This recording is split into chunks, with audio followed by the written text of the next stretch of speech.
கிறிஸ்துவுக்குள் மிகவும் பிரியமானவர்களே, எல்லாருக்கும் வார்த்தை வேர்ட் ஃபார் ஆல் என்கிற இந்த நிகழ்ச்சி மூலமாக உங்களை சந்திப்பதில் மிகவும் சந்தோஷப்படுகிறோம். கர்த்தருடைய வார்த்தையை கலப்படமில்லாமல் எல்லாருக்கும் கற்றுக் கொடுக்க வேண்டும் என்கிற கர்த்தருடைய வழி நடத்துதலின்படி இந்த நிகழ்ச்சியை உங்களுக்கு நாங்கள் வழங்குகிறோம். ஆண்டவருடைய வார்த்தை இருபுறமும் கருக்குள்ள எந்த பட்டயத்தை பார்க்கிலும் கூர்மை உள்ளது என்று சொல்லப்பட்டிருக்கிறது. நம் கையில் இருக்கிற வேத புத்தகம் கர்த்தருடைய வார்த்தையாய் இருக்கிறது. அதில் ஜீவன் இருக்கிறது. இல்லாதவைகளை இருக்கிறவைகளாய் காண்கிற கர்த்தர் என்று கர்த்தரை குறித்து வேதம் சொல்லுகிறது. அப்படிப்பட்ட அந்த ஆண்டவருடைய எழுதப்பட்ட வார்த்தைகள் தான் நம்முடைய கையில் வேத புத்தகமாக இருக்கிறது.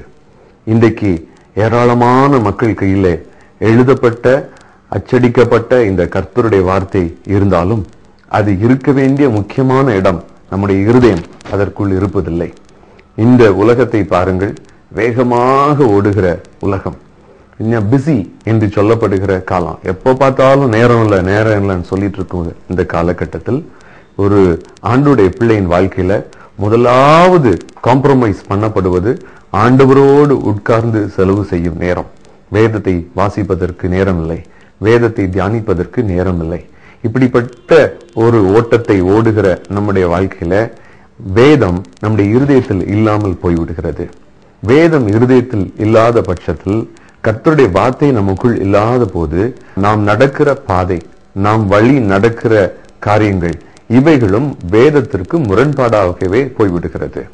வேதம் சொல்லுகிறது, உம்முடைய வார்த்தைகள் என் கால்களுக்கு தீபம், என் பாதைக்கு வெளிச்சம் என்று.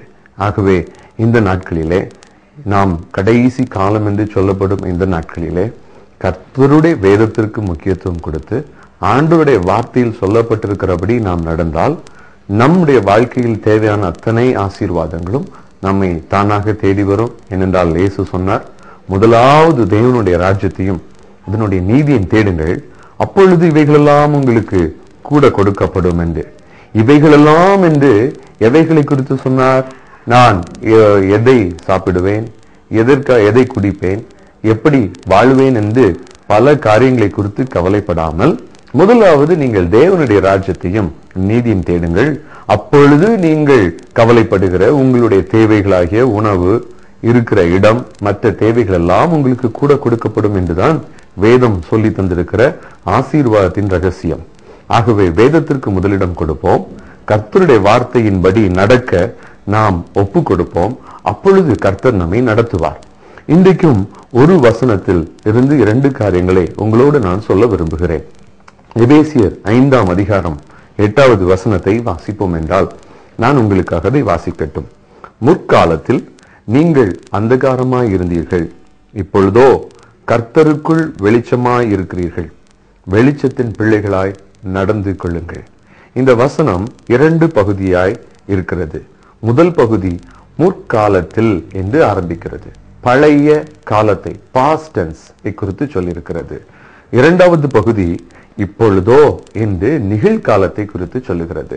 எல்லாருடைய வாழ்க்கையிலும் 2 காலங்கள் கண்டிப்பாக இருக்கிறது. ஒன்று நாம் கடந்து வந்த கடந்த காலம், இன்னொன்று இப்பொழுது போய்கொண்டிருக்கிற நிகழ்காலம். இந்த வேதம் இந்த வேத வசனம் எல்லாருடைய வாழ்க்கைக்கும் பொருத்தமானதா இருக்கிறது. முற்காலத்தில் முக்கியமாக ஆண்டவரை அறிந்திருக்கிறேன் என்று சொல்லுகிற ஆண்டவருடைய பிள்ளைகள், இல்லையென்றால் ரட்சிக்கப்பட்டிருக்கிறேன், ஆண்டவருக்குள் நான் மறுபடியும் பிறந்திருக்கிறேன் என்று சொல்லுகிற ஒவ்வொருவருக்கும் இந்த வார்த்தையை எடுத்து பார்த்தால், நம்ம எல்லாருடைய வாழ்க்கையிலும் ரட்சிக்கப்பட்டேன் என்று சொல்லுகிற ஒவ்வொருவருடைய வாழ்க்கையிலும் ஒரு முற்காலம் இருக்கிறது, ஒரு பழைய காலம் இருக்கிறது. அதுதான் அந்தகாரமாய் இருந்த ஒரு காலம். வேதம் சொல்லுகிறது, பார்த்தீர்களா? முற்காலத்தில் நீங்கள் அந்தகாரமாய் இருந்தீர்கள்.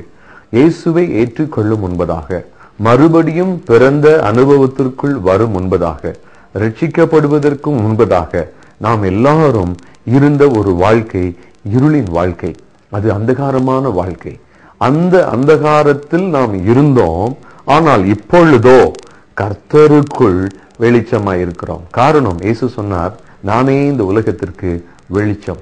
ஒருவன் இயேசுவை ஏற்றுக்கொண்டு அவருடைய நாமத்தின் மேல் விசுவாசமாய் மாறின பொழுது, விசுவாசம் வைத்த பொழுது, இயேசுவை ஏற்றுக்கொண்ட பொழுது வேதம் சொல்லுகிறது, அவர் நமக்குள் வந்து வாசம் பண்ணினார். அப்பொழுது நமக்குள் வந்த இயேசு, இந்த உலகத்திற்கு வெளிச்சமாய் இருக்கிற இயேசு நமக்குள் வந்தபடினால் நாமும் வெளிச்சமாய் மாறுகிறோம். நமக்குள் இருக்கிற இருள், நமக்குள் இருந்த இருள், அந்தகாரங்கள் மாறி வெளிச்சமாய் மாற்றப்பட்டோம். அதைதான் நாம் ரட்சிக்கப்பட்ட அனுபவம் என்று சொல்கிறோம். அது அன்று ஏற்பட்ட அனுபவத்தோடு நின்று விடுவதில்லை. ரட்சிப்பு என்பது ஒரு நாள் நடக்கிற காரியம் அல்ல, ஒரு புதிய வாழ்க்கையின் ஆரம்பம். அதற்கு ஒரு முடிவும் இருக்கிறது. அந்த முடிவு இந்த உலகத்தின் முடிவிலே இயேசுவை நாம் சந்திக்கும் பொழுது, அடுத்த ஒரு வாழ்க்கைக்குள் நாம் கடந்து போகும்போது இங்கு ஆரம்பிக்கிற அந்த ரட்சிப்பு நிறைவடைகிறது. ஆகவே பழைய அந்தகார இருட்டுக்குள் கிடந்த, குருடனை போல கிடந்த, நம்பிக்கை இல்லாமல் தடுமாறிக்கொண்டு இருந்த, சமாதானம் இல்லாமல் ஐயோ என்ன செய்வேன், எங்கு போவேன், எனக்கு ஒரு வழி இல்லையா, ஒரு விடுதலை இல்லையா, ஒரு மீட்பு இல்லையா, எனக்கு இனிமேல் நிம்மதி கிடைக்காதா, எனக்கு இனி சந்தோஷம் கிடைக்காதா என்று தடுமாறி கொண்டிருந்த ஒரு காலம், அதுதான் இருளின் அந்தகாரம் நிறைந்த காலம். ஆனால் இப்பொழுது பாருங்கள், இயேசு என்னை தேடி வந்தார், இயேசுவை நான் விசுவாசித்தேன், இயேசுவை ஏற்றுக்கொண்டேன், அவரே என்னுடைய இரட்சகர், அவருக்கு என்னுடைய வாழ்க்கையை ஒப்பு கொடுத்திருக்கிறேன் என்று அவருக்கு நம்மை ஒப்பு கொடுத்து அவர் ஏற்றுக்கொண்ட பொழுது அவர் நமக்குள் வந்து வெளிச்சமாக நமக்குள் வந்து நமக்குள் இருந்த எல்லா பாவ இருளையும் எடுத்து போட்டு எனக்குள் சந்தோஷத்தை தந்து அவருடைய பிள்ளையாக மாறும் ஒரு பாக்கியத்தை எனக்கு கொடுத்திருக்கிறார், நமக்கு கொடுத்திருக்கிறார்.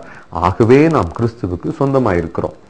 இயேசு சொன்னார், விளக்கை கொளுத்தி அதை மூடி வைக்க மாட்டார்கள், ஆனா எல்லாருக்கும் வெளிச்சம் கொடுக்கும்படி அதை விளக்கு தண்டின் மேல் வைப்பார்கள். மலையின் மேல் இருக்கிற பட்டினம் நம்ம கண்களுக்கு மறைகிறதுக்கு வாய்ப்பே கிடையாது. அது போலதான் பாருங்கள், நமக்குள் இயேசு இருந்தால், வெளிச்சமாய் இருக்கிற இயேசு எனக்குள் இருந்தா கண்டிப்பாக அந்த வெளிச்சம் என்னை சுற்றிலும் இருக்கிற இடத்தை பிரகாசிக்க செய்யும். நீங்கள் இருண்ட இடத்தில் நடந்து போய் கொண்டிருக்கும் போது இருட்டின் ஏதோ ஒரு தொலைவான இடத்துல ஒரு ஸ்ட்ரீட் லைட்டோ, இல்லை என்றால் ஒரு வீட்டில் உள்ள ஒரு வெளிச்சமோ, இல்லை என்றால் தூரமாய் வருகிற ஒரு வண்டியினுடைய வெளிச்சமோ பாருங்க, அது வரும்போது அதன் திசையெல்லாம் வெளிச்சமாய் மாறி விடுகிறது. ஒரு வீட்டுக்குள்ள லைட் எரிஞ்சுன்னா தூரத்திலிருந்து பார்க்கும் போதே அந்த ஜன்னல்கள் கதவுகள் மூலமாக, கண்ணாடி கதவுகள் இருந்தால் அதன் மூலமாக தெரிகிறது. அதே போல லைட் ஹவுஸ் பாருங்க, அது எவ்வளவோ தூரத்திற்கு அப்பாலும் உள்ளே இருக்கிற அந்த லைட் ஹவுஸ்க்குள்ளே இருக்கிற விளக்கு, அந்த வெளிச்சம் அந்த லென்சஸ் மூலமாக பல மைல்களுக்கு அப்பால் இருக்கிற மக்களுக்கும் அது வெளிச்சத்தை கொடுக்கிறது.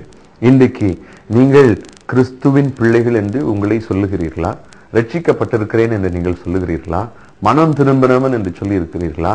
மறுபடியும் பிறந்தவன் என்று சொல்லுகிறதில் பெருமைப்படுகிறீர்களா? நல்லது, ரொம்ப சந்தோஷம். ஆனா உங்களுக்குள் இருக்கிற அந்த வெளிச்சம் உங்களை சுற்றிலும் பிரகாசிக்கிறதா? நீங்கள் இயேசு எனக்குள் இருக்கிறார் என்பதற்கு அடையாளமாக இயேசுவின் குணாதிசயங்களை வெளிச்சமாக நீங்கள் மற்றவர்களுக்கு கொடுக்கிறீர்களா? உங்களை பார்த்து ஓஹோ இவருக்குள் வெளிச்சம் இருக்கிறது என்று உங்களுக்குள் இருக்கிற இயேசுவை மற்றவர்கள் அடையாளம் கண்டு கொள்ளும்படியாக ஒரு சாட்சியுள்ள வாழ்க்கை வாழுகிறீர்களா? வேதம் சொல்லுகிறது, நீங்கள் வெளிச்சத்தின் பிள்ளைகளாய் நடந்து கொள்ளுங்கள். வெளிச்சத்தின் பிள்ளையா நடக்கலனா நமக்குள்ள இயேசு இருக்கிறார் என்று சொல்றதுல அர்த்தமே இல்லை. இயேசு எனக்குள்ள இருக்கிறார்னு பேசுறதுல பிரயோஜனம் இல்லை. பேசுறது யார் வேணாலும் பேசலாம். ஆனா இயேசு நமக்குள் இருப்பதை நான் வாழுகிற வாழ்க்கையில் மூலமாய் மற்றவங்களுக்கு காட்டணும். இயேசுவின் குணாதிசயங்களை நான் காட்டணும். இயேசுவின் அன்பை மற்றவங்களுக்கு காட்டணும். இயேசுவின் மன்னிக்கிற சுபாவத்தை மற்றவங்களுக்கு காட்டணும். இயேசுவின் உதவி செய்கிற குணத்தை மற்றவங்களுக்கு காட்டணும். மற்றவங்களுடைய கஷ்டத்தில் நாம் வேதனைப்படணும். அவங்களுக்கு நான் என்ன செய்வது என்று நம்மால் முடிந்த உதவி செய்ய முன் வர வேண்டும். அவர்களுக்காக நம்ம ஜெபிக்கணும். அதுதான் வெளிச்சத்தில் நடப்பது. இன்றைக்கும் ரட்சிக்கப்பட்டேன், மனம் திரும்பினேன் என்று சொல்லுகிற ஏராளமான மக்கள் தங்கள் சொந்த சகோதரர்களோடு சமாதானமாய் இருப்பதில்லை. அவர்களுக்கும் பக்கத்தில் வீட்டில் உள்ளவர்களுக்கும் மிகுந்த பிரச்சனைகள் இருக்கிறது, கோபம் வருகிறது, வெறுப்பு இருக்கிறது, மனஸ்தாபம் இருக்கிறது. இதில் ரட்சிப்பில்லை பிரியமானவர்களே. ரட்சிப்பு என்பது எனக்குள் இருக்கிற இயேசுவின் குணத்தை, எனக்குள் இருக்கிற இயேசுவை அவர் வெளிச்சமாய் இருக்கிறபடினால் அதை சுற்றிலும் இருக்கிற மக்களுக்கு நான் அதை காட்டுவது. ஆகவே இந்த நாளிலும் இதை கேட்டுக்கொண்டிருக்கிற நீங்கள் உங்கள் வாழ்க்கை சற்று திரும்பி பாருங்கள். நீங்கள் இயேசுவின் பிள்ளைகள் என்று சொல்லியும் இயேசுவின் பிள்ளைகளாய் வாழுகிறீர்களா? உங்கள் வாழ்க்கையில் இயேசுவை மற்றவர்கள் பார்க்க முடிகிறதா? இல்லை என்றால் நீங்களே உங்கள் வாழ்க்கையை பார்த்தால் அதில் இயேசுவின் சுபாவம் இருக்கிறதை பார்க்க முடிகிறதா? இல்லை என்றால் இன்று உங்கள் வாழ்க்கையில் ஒரு திருப்பத்தை கொண்டு வாருங்கள். மனம் திரும்புங்கள். ஆண்டவருக்குள் உங்களை ஒப்பு கொடுங்கள். இயேசுவுக்காக வாழ ஒப்பு கொடுங்கள். அப்பொழுது கிறிஸ்து உங்களை இன்னும் பிரகாசிக்க பண்ணுவார். உங்களுக்காக நான் ஜெபிக்க விரும்புகிறேன்.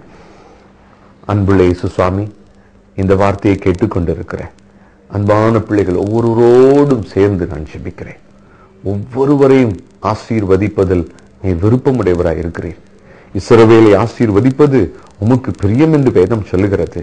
இன்றும் இந்த நேரத்துல இந்த வார்த்தையை கேட்கிற மக்கள், என் வாழ்க்கையில் ஆசீர்வாதம் இல்லையே, என் குடும்பத்துல சந்தோஷம் இல்லையே, வேலை இல்லையே, எவ்வளவோ ஆண்டுகள் ஆகியும் திருமணம் ஆகியும் பிள்ளை இல்லையே, இல்லை என்றால் திருமணம் கைக்குடி வராமல் தடைபட்டு கொண்டிருக்கிறதே என்று புலம்புகிக் கொண்டிருக்கிற சூழ்நிலை வரலாம். ஆனால் அந்த ஆசீர்வாதங்களுக்கெல்லாம் காரணமாகிய இயேசு எங்கள் வாழ்க்கையில நாங்கள் நடக்கிற இயேசுவை காட்டுகிற வெளிச்சத்தை காட்டுகிற மக்களாய் இருக்கும்படிக்கு எங்கள் வாழ்க்கையில் ஒரு மாற்றத்தை கொண்டு வரும்படி ஜெபம் பண்றோம். அப்படி வரும்போது ஆண்டவரே, உம்மை இந்த உலகத்துக்கு காட்டுகிற மிகப்பெரிய ஊழியத்தை செய்கிறபடினால், உம்முடைய ராஜ்யத்தை கட்டுகிறபடினால், அதனோடு இந்த உலகத்தின் ஆசீர்வாதங்கள் எங்களுக்கு கிடைக்கும் என்று நீர் வாக்கு பண்ணியிருக்கிறபடியே அந்த ஆசீர்வாதங்கள் எங்களை தேடி வரட்டும். உம்முடைய பிள்ளைகளை தேடி வரட்டும். இன்று இந்த வார்த்தை கேட்கிற ஒவ்வொருவரும் உம்முடைய பிள்ளைகள் என்று சொல்வது மாத்திரமல்ல, அதன்படி நடக்கிற நடைமுறை கிறிஸ்தவர்களாக வாழ மாற உம்முடைய ஆவியானவர் எங்கள் வாழ்க்கையில் ஒரு மாற்றத்தை கொண்டு வருவீராக, ஆசீர்வதிப்பீராக. இயேசுவின் நாமத்தில் ஒப்பு கொடுத்து ஜெபம் பண்றோம் அன்புள்ள நல்ல பிதாவே, ஆமேன், ஆமேன். இந்த நிகழ்ச்சி உங்களுக்கு பிரயோஜனமாக இருந்திருக்கும் என்று நான் நம்புகிறேன். எந்த நேரமானாலும் சரி, உங்களுடைய பாரங்களை என்னோடு பகிர்ந்து கொள்ளவும் ஆலோசனையை பெற்றுக்கொள்ள வேண்டும் என்று நீங்கள் விரும்பினால் நீங்கள் என்னோடு கூட தொடர்பு கொள்ளலாம். ஆண்டவருடைய வார்த்தையை ஒவ்வொரு நாளும், உங்கள் இன்றைக்கு மொபைல் இல்லாதவர்கள் இல்லை என்று நாம் சொல்ல முடியும். அப்படிப்பட்ட ஒரு புரட்சிகரமான ஒரு நாட்களுக்குள் வந்திருக்கிறோம். ஆகவே உங்களுடைய மொபைல் போனில் SMS மூலமாக இந்த கர்த்தருடைய வார்த்தையை பெற்றுக்கொள்ள நீங்கள் விரும்பினால் ஒவ்வொரு நாளும் அது காலையில் அனுப்பப்படுகிறது. இந்த ஸ்கிரீன்ல தெரிகிற அந்த நம்பர் 56263456 என்கிற எண்ணிற்கு HOPE ஹோப் என்று டைப் செய்து ஒரு இடைவெளி விட்டு, ஒரு ஸ்பேஸ் விட்டு, அதன் பின் உங்களுடைய பெயரையும் உங்களுடைய முகவரியும் டைப் செய்து அந்த எண்ணிற்கு நீங்கள் SMS ஆக அனுப்புவீர்கள் என்றால் அது உங்களுடைய எண்ணை தானாக பதிவு செய்து கொள்ளும். தொடர்ந்து உங்களுக்கு இந்த கர்த்தருடைய வார்த்தை ஒவ்வொரு நாளும் வரும். மேலும் என்னோடு நீங்கள் பேச, ஆலோசனை பெற்றுக்கொள்ள, ஜெபிக்க விரும்பினால் தொலைக்காட்சி பெட்டியில தெரிகிற அந்த எண் 9840996244 இந்த எண்ணிற்கு தொடர்பு கொள்ளுங்கள். எந்த நேரமானாலும் ஆண்டவருடைய வார்த்தை உங்களுக்கு சொல்லி உங்களுக்கு ஆலோசனை கொடுத்து ஜெபிக்க ஆயத்தமா இருக்கிறோம். கர்த்தர் உங்களை ஆசீர்வதிப்பாராக. ஆமென்.